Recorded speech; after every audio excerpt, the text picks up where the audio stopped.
Hi everyone, welcome back to How We Homeschool. Today we're going to do a look through real quick of my daughter's, she's 13 years old, so I guess you in the world you would call that 8th grade, but this easily could be for 5th, 6th, 7th, or 8th grade science curriculum. I don't subscribe to buying curriculum each year for each individual child. I invest in books that each child can learn from, what interests them in that year, and they can then notebook. We do a lot of reading, and they do a lot of writing and notebooking, what it is that they've learned or what they have found interesting. So let's go ahead and dive in. We're going to start with this right here. This is the Level 4 lesson book by Sherry Hayes at Mom Delights. Okay, so this is what this book looks like on the inside. We have words, so that could be some spelling words or words she might have trouble with, sentences, copywork, and doodles. Then we have dictation, lesson doodles, narration, and drawing. And then it just repeats, so on and so on. And this is the book that she will use for copying and taking notes, drawing pictures of all of her science that she learns for the year. Okay, we'll go on. The next thing that she'll be doing, she's going to start with book 3, then book 4, book 5. It depends on how far she gets with each one of these and whether or not she'll finish all 3 for this year. We'll see. So I have a feeling she might want to start with book 5 because she's really into the ocean and the sea and the waters and the animals. But if she can, I would prefer her start with book 3, 4, and then 5 and just work her way through. But that's totally up to her. It's her education. Give you a quick flip through. This is book 3 of the table of contents.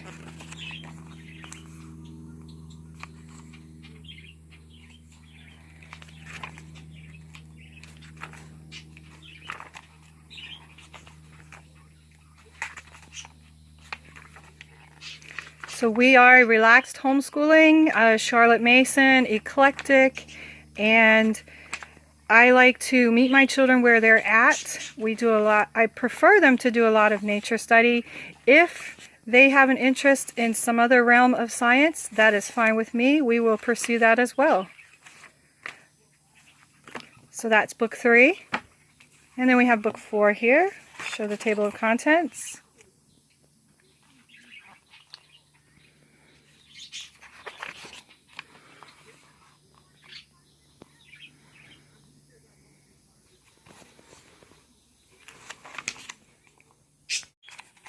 Here's a few pages on the inside of book 4. I really would love for my children to learn about the world around them. I spent so many of my years in the public school setting learning science, and I realized when I got out into the real world, I did not know anything about our nature, what I would be encountering on a daily basis. The ocean, the sea, the fish in the ocean and sea. If I wanted to go fishing, I had no clue what that was, fish that I had just caught. Here is the table of contents for book 5. And I just think it's extremely important for our children to learn about the world around them, about the natural world around them. They can go into more depth as far as science is concerned and chemistry and things like that later in life. They have plenty of time to do that.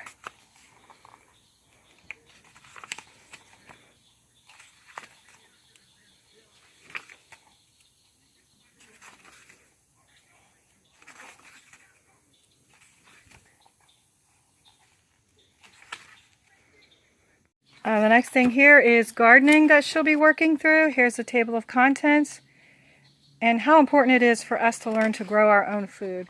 That is a skill that many of us do not know how to do. I have tried doing it myself on many occasions. I have failed on more occasions than I have succeeded. And it is a shame that our children just cannot grow their own food, and that we can't teach them. It's extremely hard to learn. So it is a skill and an art. So she's going to go through this entire book and read this. Then we will work our way through these 3 books here: Nature Anatomy, Farm Anatomy, and Food Anatomy. I'll give you a quick look at those. Table of contents.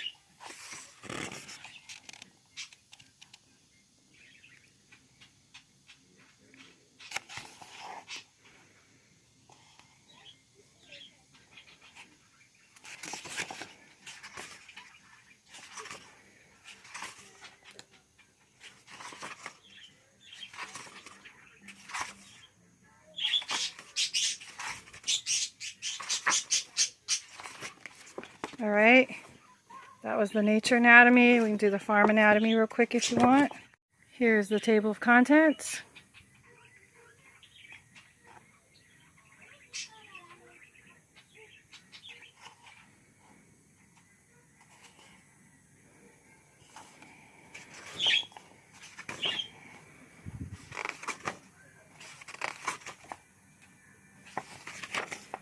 This book is going to go really well with the gardening book here that she'll be reading too.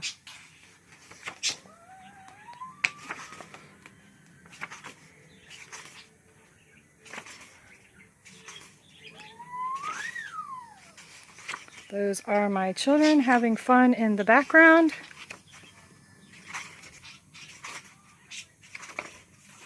All right. Next, we're going to do Food Anatomy. Here is the table of contents for the Food Anatomy book.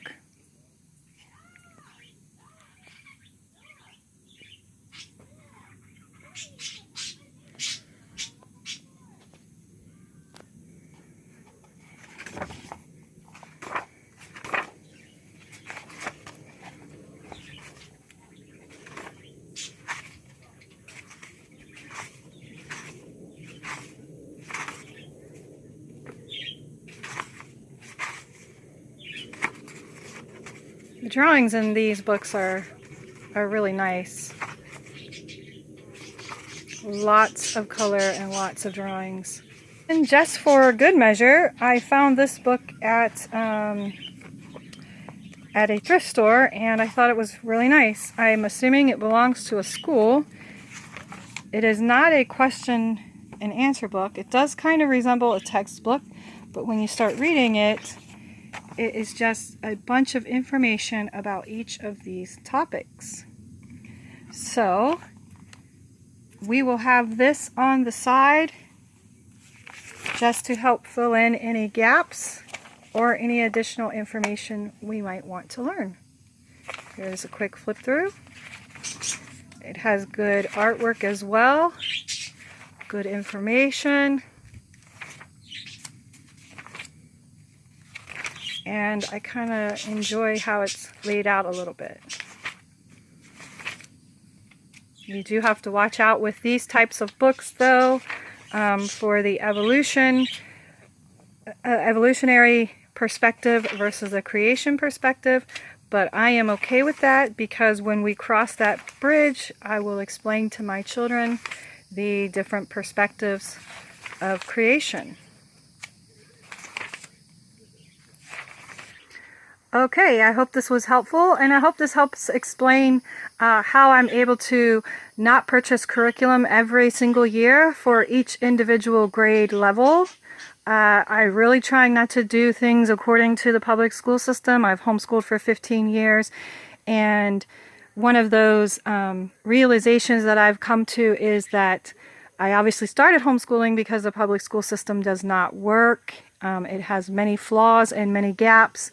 And I'm not sure, well, I guess I do know why, but I'm not sure why we continue to structure our homeschool environment to look like the public school environment.